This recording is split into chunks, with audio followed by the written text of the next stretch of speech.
უბედური შემთხვევა ჭიათურაში სამუშაო პროცესისას კიდევ ერთი მუშა დაიღუპა.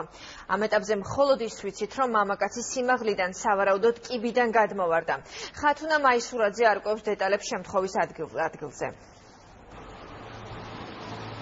გამამდიდრებელ კომბინატ სოფ ორში მომხდარ უბედურ შემთხვევასთან დაკავშირებით ადგილზე დასაქმებულების საუბრისგან თავს იკავებენ, ისინი ადასტურებენ მომხდარ ფაქტს და ამბობენ, რომ შემთხვევა გუშინ საღამოს მოხდა, თუმცა დეტალებზე არ საუბრობენ.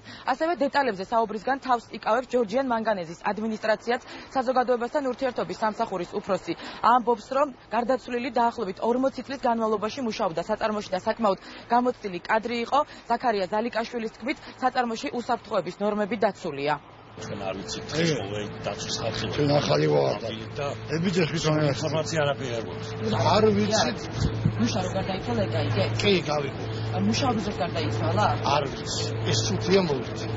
აღნიშნულ ფაქტზე მიმდინარეობს მოკვლევა, გამოძიება. ჩვენი კომპანია, რა თქმა უნდა, სრულად ანაზღაურებს მისი დაკრძალვის ხარჯებს. ძალიან შემცირებული არის საერთოდ საწარმოო ტრამვები ჩვენს კომპანიაში სტატისტიკურად, მაგრამ მოგეხსენებათ, კომპანიაში დასაქმებული არის 6000-მდე ადამიანი და ამდენი დასაქმებულის ფონზე ნამდვილად არ გამოირჩევა ჯორჯიან მანგანეზი მაღალი სტატისტიკით, მით უმეტეს ფატალური შემთხვევებით.